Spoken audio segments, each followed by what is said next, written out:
acara selanjutnya, yaitu kita memasuki pembahasan. Di tengah-tengah kita sudah hadir narasumber kita, yaitu Pak Veno. Silakan Desi, Pak Veno dimasukin layar juga. Eh, kita akan mendengarkan paparan dari Pak Veno mengenai pekerjaan pemasangan kaca dan aluminium. Waktu dan ruang kami persilahkan, Pak. Baik, terima kasih. Bapak sudah di ini ya, share ke saya ini ya, share screen-nya. Sudah, Pak. Tapi saya nggak bisa share ya. Coba kami cek dulu ya, Pak. Iya, baik. Mohon untuk ini Pak. Sudah Pak, tadi ada kendala. Oh iya, baik. Baik ya. Assalamualaikum warahmatullahi wabarakatuh. Salam sejahtera untuk kita Waalaikumsalam semua. warahmatullahi wabarakatuh. Yang saya hormati Bapak Ketua Arkindo, Bapak Haji Reza Sahian.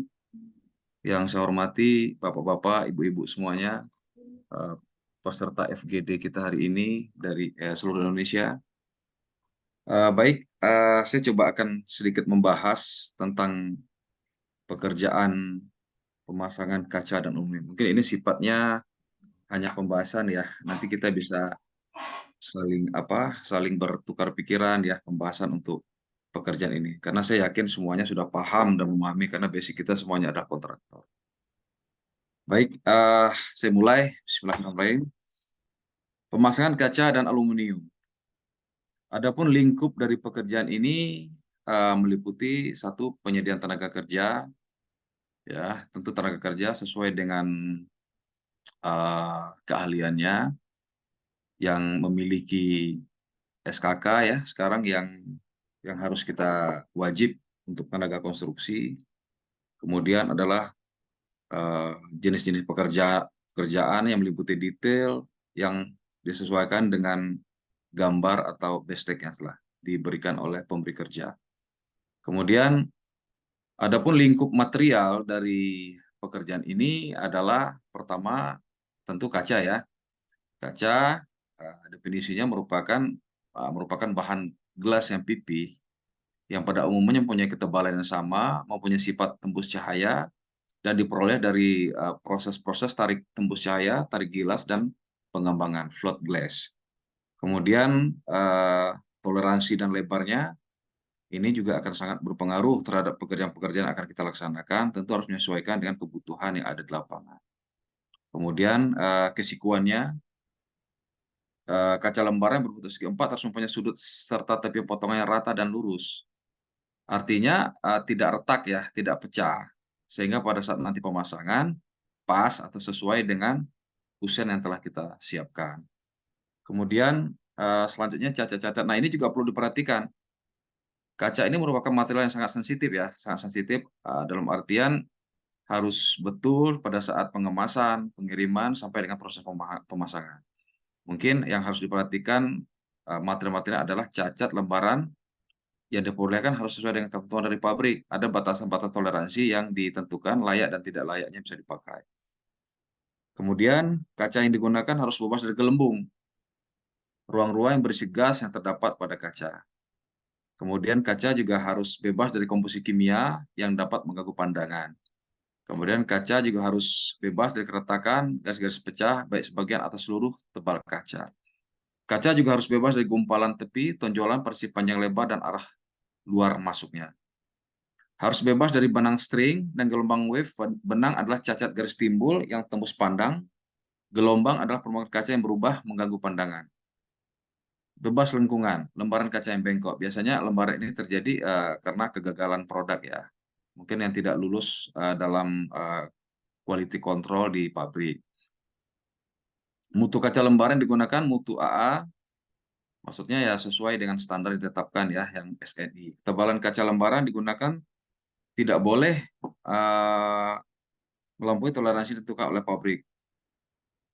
Selanjutnya, bahan kaca harus sesuai dengan standar SNI ya, 00471989A. Kemudian semua bahan kaca sebelum dan sudah terpasang harus mendapat persetujuan dari konsultan dan pengawas. Ini penting ya untuk memastikan bahwa pekerjaan kita telah sesuai dengan gambar dan bestek yang ditetapkan oleh konsultan perencana. agar tidak untuk menghindari kesalahan pekerjaan ya yang berujung kepada pembongkaran. Kemudian kusen aluminium kusen terbuat dari bahan aluminium yang memang terkenal awet, anti rayap, dan tidak mudah keropos. Kemudian ada pisar, skrup, terus isolasi plastik atau kertas, silen, semen atau mortar. Selanjutnya teknis pelaksanaan. Persiapan awal dan pengecekan dalam proses kaca dan aluminium ini adalah sebelum kusen aluminium dipasang pada tembok, kita harus pastikan terlebih dahulu dinding tersebut sudah benar, rampung, dan dipasangi plester yang rata. Artinya, karena proses pengerjaan kaca dan kusen aluminium ini berada di akhir pekerjaan, maka berbeda dengan pekerjaan kusen yang menggunakan kayu yang lebih pada awal pekerjaan. Kalau untuk kusen aluminium dan kaca ini berada di akhir pekerjaan, artinya setelah finishing dilakukan, terutama untuk openingnya ya, opening jendela, pintu, itu harus benar-benar rata, rapi, sehingga tidak ada rongga. Jadi kesikuannya harus sangat diperhatikan. Eh, tujuan bagian dalam dinding yang perlu dilakukan adalah supaya bagian tersebut memiliki permukaan yang rapi dan lurus, sehingga kusen pun bisa melekat dengan sempurna. Jadi tadi seperti yang saya sampaikan tadi, bahwa ini penting sekali untuk kesikuan ya, kalau untuk yang kusen aluminium, agar benar-benar lurus, simetris, tidak gelombang, sehingga pada saat pemasangan tadi tidak terjadi rongga yang akhirnya merusak secara bentuk atau secara estetikanya. Kemudian pembuatan lubang pengikat. Buat lubang pemasangan scrap pisar pada si dinding bagian dalam menggunakan mesin bor. Letakkan kusen pada kusen tersebut pada tempat titik di mana scrap pisar akan dipasang. Ini mungkin kita sudah memahami ya, proses pemasangan ini adalah menggunakan pisar. Jadi kusen aluminium yang akan kita gunakan akan kita pisarkan ke dinding yang sudah kita rapikan, yang sudah siku tadi. Diusahakan bahwa tidak berulang, harus benar-benar pas posisinya sehingga tidak menyebabkan kerusakan pada kusen.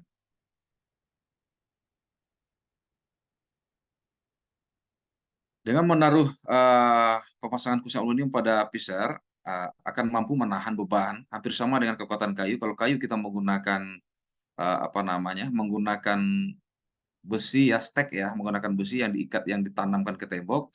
Nah, kalau pada kusen aluminium ini kita menggunakan pisar yang akan dilekatkan atau ditanam ke dalam dinding siku bidang yang akan menahan dari kusen aluminium ini.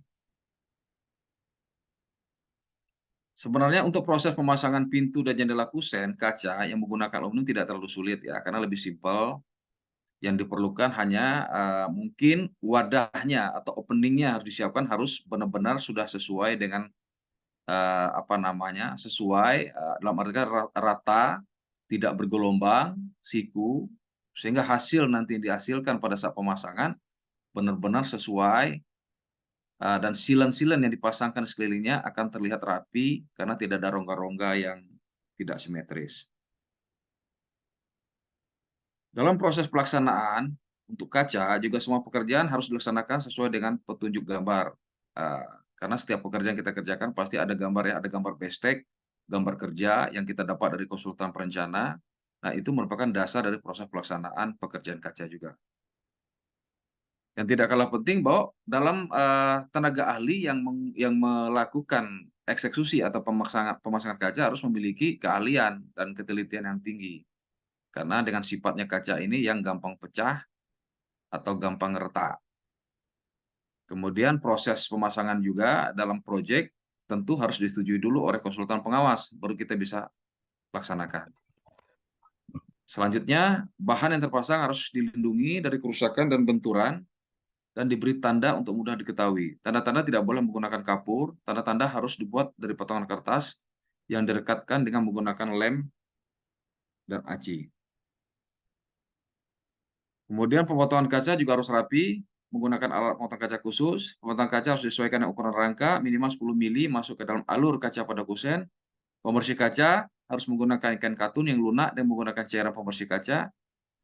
Dan kemudian hubungan kaca dan kaca atau kaca dengan material lain tanpa melalui kusen harus diisi dengan lem silikon warna transparan. Kemudian cara pemasangan dan persiapan harus mengikuti petunjuk yang dikeluarkan oleh pabrik atau apa namanya, yang mengeluarkan produk kaca. Selanjutnya, pada proses pemasangan finishing, setelah pekerjaan itu selesai dikerjakan, semuanya harus dipasang silen ya, silen kaca luar dan dalam. Ini bisa menggunakan, biasanya kita menggunakan apa namanya, plester ya, plester kertas, supaya nanti listnya yang ada pada silen terlihat rapi dan bersih. Jadi tidak merusak estetika. Di sini juga perlu ketelitian, walaupun silen ini kelihatannya simple ya, tetapi ya sangat sangat berpengaruh kepada hasil akhirnya, karena ini finishing akhirnya. Jadi kalau silennya apa namanya, basah belepotan ya pasti akan kelihatan tidak bagus, dan yang jelas pasti akan dapat teguran, dapat dari konsultan pengawas yang bertanggung jawab terhadap proses pelaksanaan proyek. Mungkin ini aja sedikit gambaran ya, gambaran tentang proses pemasangan kusen aluminium dan kaca. Mungkin kita bisa lebih intens lagi untuk membahasnya secara diskusi ya. Demikian Mbak Ambar, terima kasih. Saya tutup dengan wabillahi taufiq wal hidayah. Wassalamualaikum warahmatullahi wabarakatuh. Waalaikumsalam. Ya baik Pak Veno, terima kasih pembahasannya. Izin Pak, kita langsung masuk ke acara berikutnya ya Pak, tanya jawab. Baik, Mbak Ambar, silakan. Des, ini dibikin slide-nya Des, aku sama Pak Veno. Ya, baik. Sebentar. Ya baik Bapak Ibu, langsung kita Aku mulai masukkan sesi tanya ke jawab. audit. Silahkan kita buka 3 orang untuk bertanya, sesi bertanya pertama.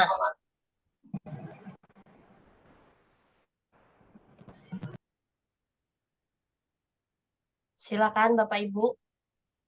Sebenarnya pemasangan kaca aluminium ini kan sering banget ya Pak ya. Hampir sekarang kusen kayu tuh jarang. Pakainya aluminium. Ya Pak ya. Ya, sekarang ini kita lebih banyak menggunakan ini ya, lebih simpel, bahannya juga lebih praktis, Lebih hemat juga ya Pak ya lebih biayanya. hemat dari biaya. Terus Anti juga kan rayap. kondisi sekarang kayu juga tidak mudah ya untuk kita dapatkan sekarang. Jadi emang ini masuk ke, ini solusi lah, solusi yang tepat. Tapi kembali lagi ke perencana lagi. Kalau perencananya mungkin harus kita sampaikan supaya menggunakan kusen aluminium ya. Ini kembali lagi ke konsultan perencana. Tapi pada prinsipnya aluminium ini lebih simpel lah ya, lebih simpel, lebih menghemat waktu lah yang pasti untuk pengerjaannya. Kalau dari segi biaya gimana Pak? Kalau kondisi sekarang dengan kayu yang susah ya pasti lebih murah ya biayanya.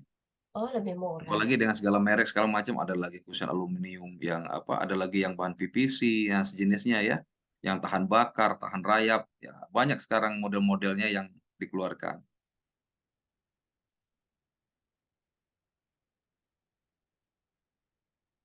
Ya, Silakan kita Bapak-Bapak, buka kita diskusi. pertanyaan pertama. Silakan Bapak Ibu. Selamat siang, izin bertanya. Ya, Rahmat silakan Effendi Pak. Dari mana Pak? dari DPP Arkindo, mau bertanya ke Pak Veno, Pak. Ya, silakan Pak. Silakan Pak. Ya, yang pertama adalah ketika kita bicara kualitas kaca, apakah ada perbedaan ketebalan ketika kaca itu berada di eksterior atau bersentuhan langsung dengan sinar matahari yang akhir-akhir ini sinar matahari itu sangat panas sekali. Itu yang pertama. Apakah ada minimal ketebalan? Ya kan biasanya kita pakai yang berapa ketebalan tertentu. Lalu kemudian jarak apabila kita ingin memasang kaca tempered itu kan dipasangkan di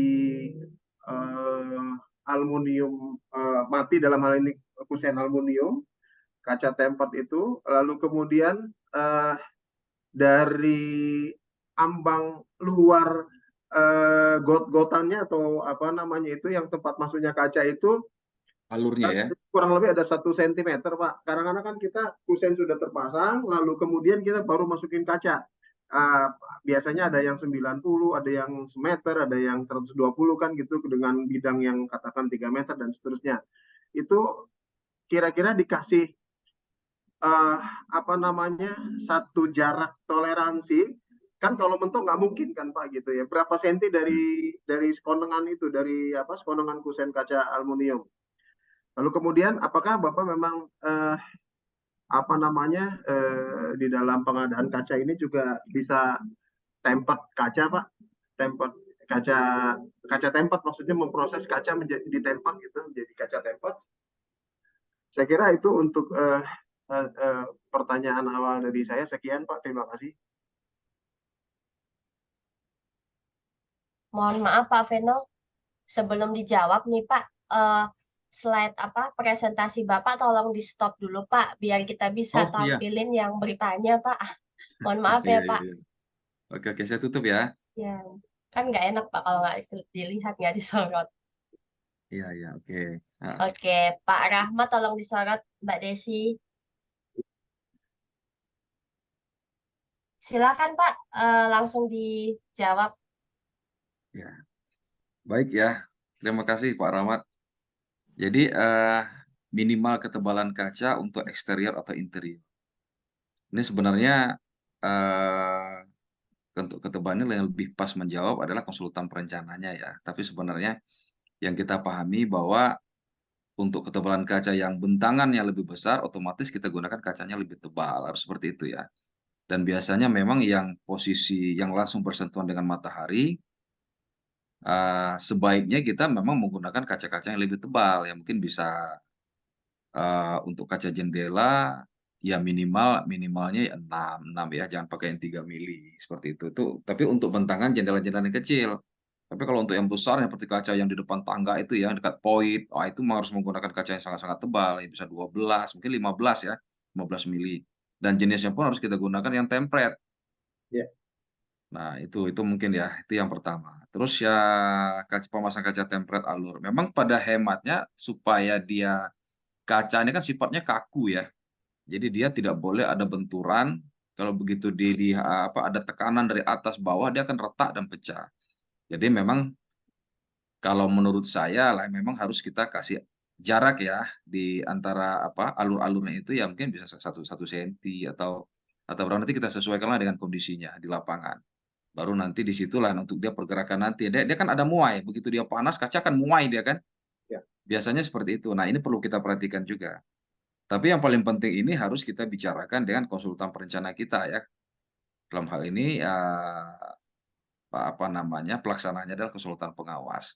Jadi di situ harus kita benar-benar kita pastikan. Biasanya gambar di BSTEC, gambar kerja semuanya sudah dicantumkan semua ya. Seperti apa teknis pemasangannya dan segala macam. Kemudian tadi yang ketiga tempered kaca, maksudnya produksi tadi Pak ya? Iya. Saya nggak produksi nih Pak Oh kaca. ya. Oke. Saya ini saya nggak produksi. Cuman kalau biasa saya gunakan ya kalau untuk kaca ya produk biasalah ya Asahi gitu kita pakai ya, yang standar-standar kita pakai. Kalau untuk proyek, kecuali kalau yang kaca-kaca yang sifatnya khusus, yang perlu pencahayaan nanti kan kita biasanya custom ya, lain lagi tuh nanti pabriknya yang ini. Tapi kalau kaca-kaca standar ya kita ya Asahi pun udah cukup soal proyek standar. Agak bagus Pak. Sekarang kita ada banyak tempat tempered ya Pak ya. Artinya Ya. maka ada beberapa yang tapi rata-rata tempat sekarang sudah mengikuti standar kita ya Pak ya, standar nasional kita ya Pak. Iya.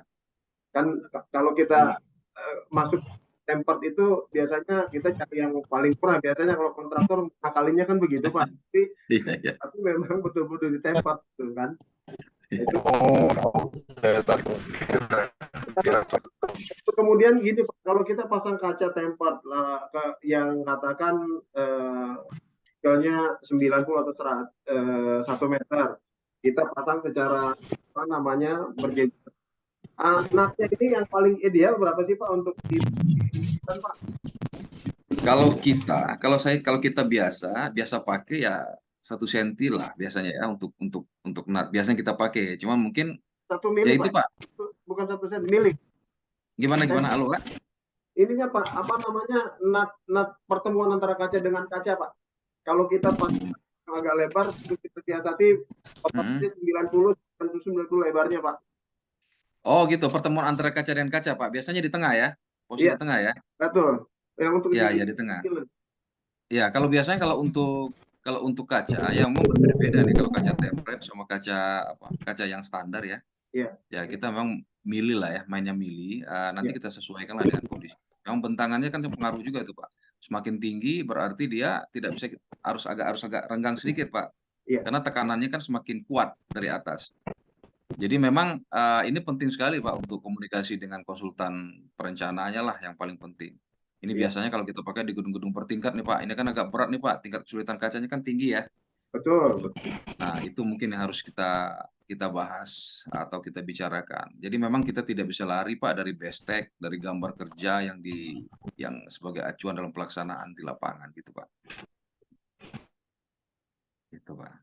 Saya kira Ini Bu sambil Moderator, kita diskusi nih Pak ya. iya siap. Baik, Pak. Iya, iya. Siap.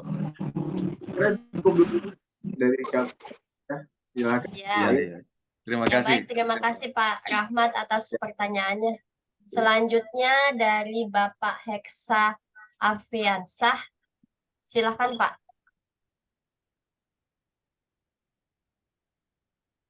Aku mau nanya nih ke Pak.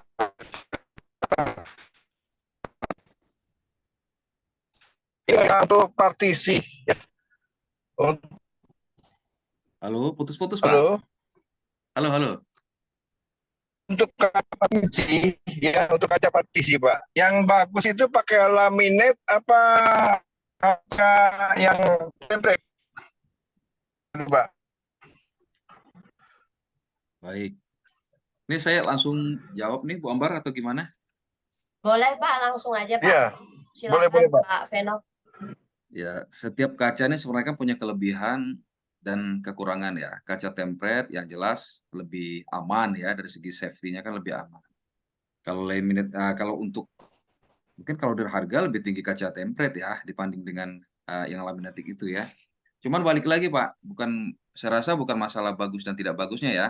Tapi kembali lagi kalau pekerjaan itu pasti konsultan pengawas itu, konsultan perencana kan sudah menghitung ya kegunaannya dari pencahayaannya. Nah, biasanya dasarnya menentukan itu adalah ventilasi, ya, jumlah cahaya, terus keamanan di lingkungan tersebut. Nah, ini yang jadi faktor penentunya apakah menggunakan kaca tempered, kaca biasa, atau yang laminated seperti itulah Pak. Jadi saya rasa balik lagi kegunaannya, kebutuhan apa yang dibutuhkan di ruangan tersebut. Kalau ruangan yang mungkin Bisa saya potong sedikit itu ya silakan Pak. Silakan Pak. Untuk pakai kaca. Ada yang pakai Putus-putus, kaca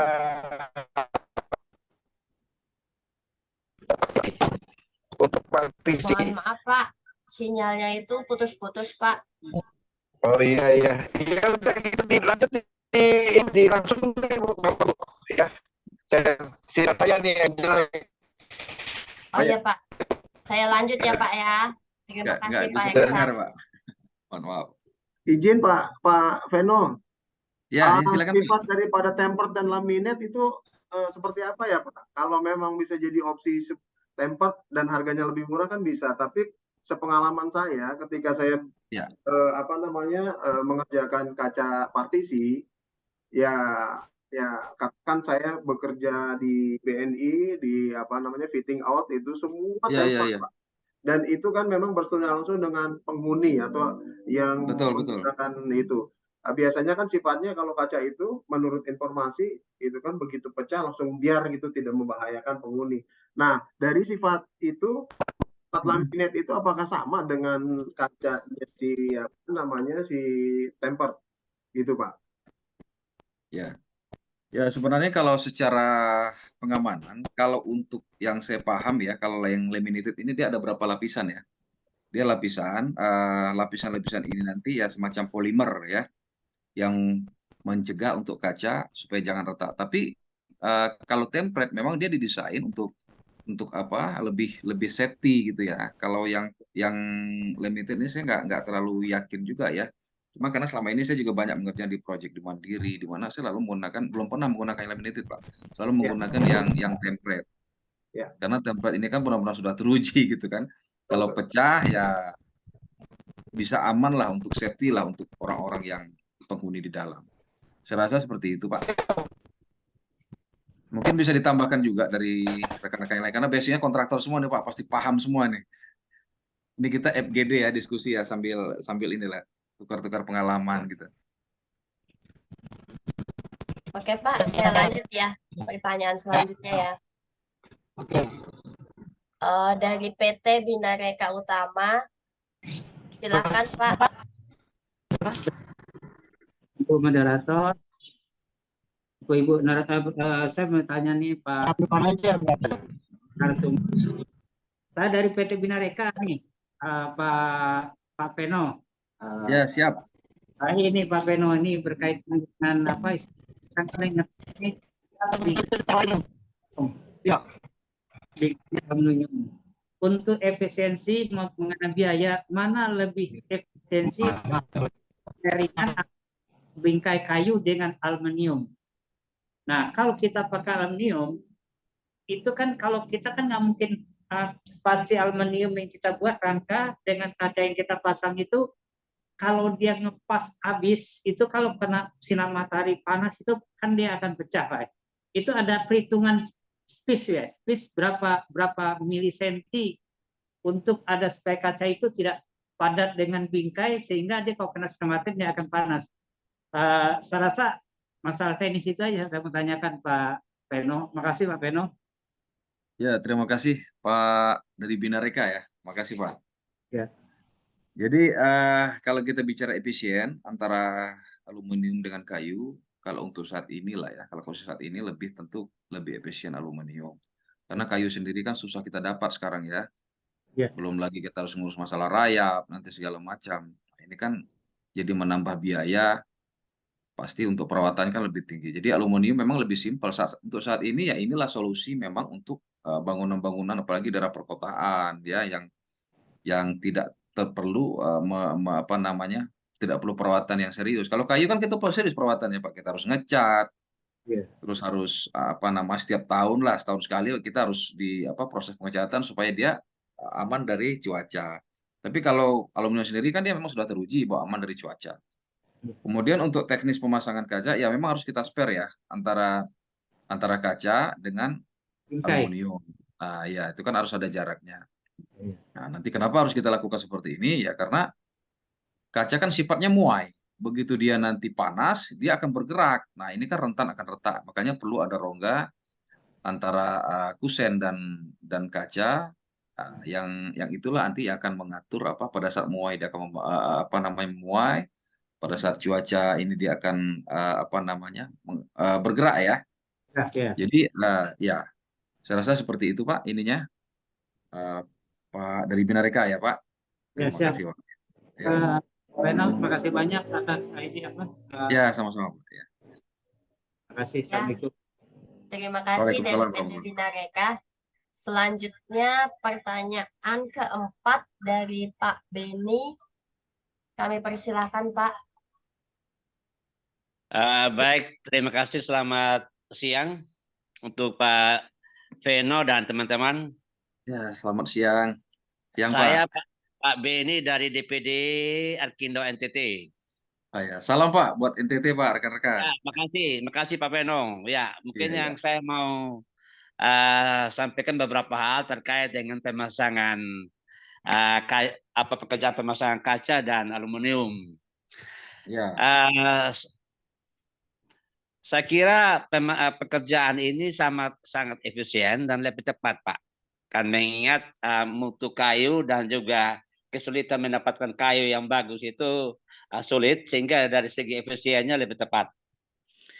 Terkait dengan ketebalan kaca, saya kira itu konsultan yang bisa menentukan desainnya. Betul.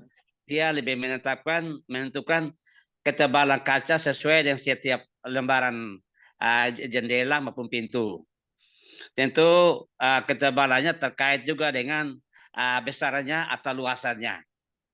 Jadi tentu ketebalannya intinya pada hasil perencanaan. Mengenai pekerjaan ini ada pengalaman bahwa pemasangan kaca memang lebih tepat itu dipasang oleh tukang kaca yang biasa itu mereka kan sepengalaman. Itu tentu ada jaraknya, ada space-nya. Yang menjadi persoalan itu dari aspek ketebalannya saya anggap pengalaman ada yang sudah pas. Karena ukurannya tidak terlalu besar tapi tebal lumayan. Tapi dalam perjalanan beberapa waktu kemudian itu retak Pak, pecah. Ya, ya. Padahal pada satu space sudah ada selisih juga antara aluminium dan kaca. Sehingga pada saat memulai itu saat panas dia bisa berkembang, itu bisa sudah dihitung memang estimasinya begitu. Tapi kenyataannya dia jadi pecah, retak-retak. Ada yang retak-retak terbelah begitu saja, ada yang sampai sampai jatuh gitu. Menjadi pertanyaan apakah ini letak pada kelemahan pada kesulitan perencana mendesain ketebalannya atau mungkin letak pada kesalahan pemasangan Pak. Bagi kami yang sempat mengontrol pekerjaan itu bagus kok, sudah sesuai. Tapi belum 1 bulan, belum 2 bulan dia pecah Pak. Memang tidak semua. Nah, ini yang membuat pertanyaan kami. Kira-kira letak pada apa Pak? Mungkin ini sekedar tukar pikiran juga Pak terkait dengan pengalaman kami di Kupang NTT. Makasih Pak Beno. Ya, baik Pak. Terima kasih Pak pertanyaannya Pak. Ya. Jadi ini memang sering kita hadapin Pak ya kalau kita pelaksana di lapangan. Jadi kalau menurut saya Pak, kenapa bisa terjadi seperti itu? Yang jelas memang kondisi sekarang Pak, kualitas kaca ini tidak sama dengan yang dulu gitu loh Pak. Bahan-bahannya kan sudah banyak yang tidak sesuai. Walaupun mereka ya mohon maaf standarnya SNI. Tetapi kan apa benar atau tidak kita kontraktor kan tidak tahu, tidak bisa mengetahui sejauh itu kan Pak ya. Apakah Betul. benar? Terus ketebalannya 15 mili ternyata hanya 14, sekian. Kan seperti itu. Banyak yang Ya. terjadi kan seperti itu Pak. Jadi memang kesalahan ini tidak serta-merta bisa kita salahkan kepada pengawasannya. Terus kepada ini memang harus kita kaji lagi Pak. Apakah materialnya sudah benar, ketebalannya sudah benar, terus kualitas kacanya sudah sesuai. Itu kan juga memberi pengaruh ya. Terus juga Ya. termasuk Bapak bilang juga nanti perencanaan, apakah perencana itu sudah menghitung betul? Oh, ternyata dengan ketinggian kita anggaplah ketinggian 4 meter, bentangannya 5 meter. Kita harus menggunakan kaca jenis ini dengan ketebalan ini. Ya, itu apakah sudah betul nggak menghitungnya? Terus Benar. juga faktor lingkungannya juga, cuaca di sana. Cuacanya bagaimana? Apakah panas? Seperti kami di Jambi ini kan panas, Pak. Nah, ini kan harus jadi perhitungan juga. Oh, jenis kaca ini harus kita gunakan. Jadi saya rasa banyak faktor, Pak, yang harus kita kaji, kita pelajari. Dan ini mungkin bisa jadi bahan, Pak. Jadi bahan yang harus kita kaji lagi gitu ya. Bahan evaluasi Pak. Betul, Benar. betul. Kita Di evaluasi. Kupang panas tinggi Pak, di sama dengan Jambi Pak. Panas ya, Pak ya. Nah, Panas. mungkin harus disiasati. Mungkin konsep bangunannya di sana tidak bisa kita bikin bangunan bentangan kaca terlalu tinggi. Harus kita jarak bentangannya kita toleransi berapa gitu ya. Iya, Jadi benar. banyak faktor lah Pak. Saya rasa bukan hanya ya kita sudah benar pelaksanaannya, tetapi ternyata kualitas material kan kita nggak tahu juga Pak. Apakah Iya. sudah betul. Antara merek satu dengan merek yang A dan B itu aja sudah beda Pak kualitas getasnya. Benar. Nah, jadi kembali lagi apa namanya? Ya banyak harus kita coba untuk gali dulu Pak. Kalau dari Iya. perencanaannya sudah benar, pelaksanaan sudah benar, nah berarti kan kacanya harus kita pertanyakan lagi benar apa tidak kacanya gitu kan. Kalau tidak Iya. ada kesalahan pekerjaan di lapangan tidak ada, nah berarti kan ya dari materialnya harus kita kaji lagi. Saya rasa begitu Pak. Mantap, baik Pak. Terima kasih. Baik, Kita baik. sharing Pak, Terima biar kasih lebih Pak. tambah pengalaman. Baik ya. Ya, silakan Bapak Ibu untuk pertanyaan selanjutnya.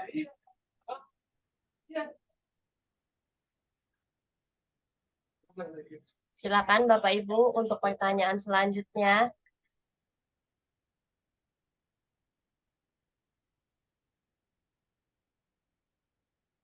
Sepertinya sudah tidak ada ya Bapak Ibu. Mungkin ini kali Pak Veno, kesimpulan sedikit Pak dari pemasangan kaca aluminium ini.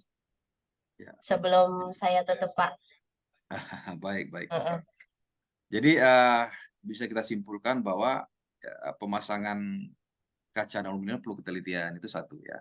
Kedua harus yang melakukan eksekusi ada pemasangan adalah orang yang ahli, yang memang ahli di bidangnya. Terus juga pemilihan material harus benar-benar sesuai dengan kebutuhan di lapangan. cara pemasangan, dan kaca aluminium, dan ini lebih efisien ya biayanya daripada kita menggunakan kaca atau kusen kayu. Jadi tidak ada salahnya bagi kawan-kawan perencana ya silakan menggunakan produk kaca dan aluminium sebagai pengganti dari produk kayu yang susah atau langka kita dapatkan saat ini. Saya rasa demikian Mbak Amar, terima kasih. Ya, terima kasih Pak Veno. Saya rasa sudah tidak ada pertanyaan. Terima kasih Bapak Ibu atas partisipasinya. Terima kasih kepada narasumber kita, Pak Veno Kendri, atas ilmu yang dituangkan, sharingnya di FGD ini. Terima kasih saya ucapkan. Mohon maaf bila penyelenggaraan ini ada kekurangan kata maupun pelaksanaannya. Assalamualaikum warahmatullahi wabarakatuh. Waalaikumsalam warahmatullahi wabarakatuh. Wabarakatuh. Terima kasih kepada Pak Peno dan teman-teman semua. Sampai ketemu lagi ya. Ada Ya, jodoh. terima kasih Pak Ketua. Nanti diundang lagi ya. Oke. Pak Veno. Ya, terima kasih ya. Izin. Sekarang ini santai-santai aja. Saya izin Ketua, saya melanjutkan perjalanan dalam perjalanan ini. Siap. Makasih Veno. Ya, makasih ya. Izin live ya.